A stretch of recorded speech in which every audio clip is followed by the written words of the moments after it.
जीवन और जीवन से जुड़े विषयों पर गौतम बुद्ध का नजरिया बहुत सटीक और एकदम समझ में आने वाला ही रहा है।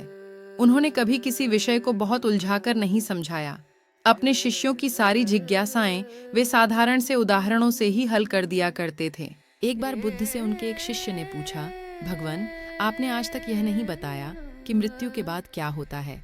उसकी बात सुनकर बुद्ध मुस्कुराए। फिर उन्होंने उससे पूछा, पहले मेरी एक बात का जवाब दो। अगर कोई कहीं जा रहा हो और अचानक कहीं से आकर उसके शरीर में एक जहर भरा तीर लग जाए तो उसे क्या करना चाहिए?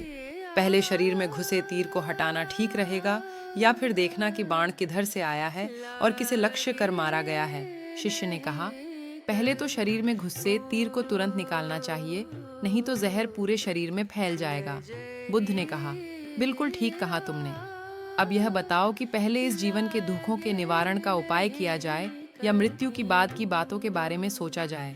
जो हमारे वश में है ही नहीं, उसका विचार ही क्यों करना? किसकी मृत्यु कब आएगी ये सिर्फ परमात्मा जानता है। मनुष्य के हाथ में सिर्फ कर्म करना है।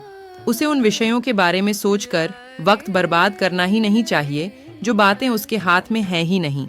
उसे सिर्फ उन बातों के बारे में सोचना चाहिए जो वो कर सकता है। शिष्य अब समझ चुका था और उसकी जिज्ञासा शांत हो गई।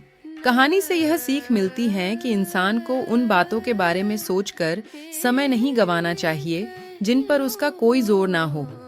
हमेशा उन बातों के बारे में ही विचार करें जो आपकी परेशानियों को कम कर सके, समाज को जिससे फायदा हो या किसी इंसान की मदद हो।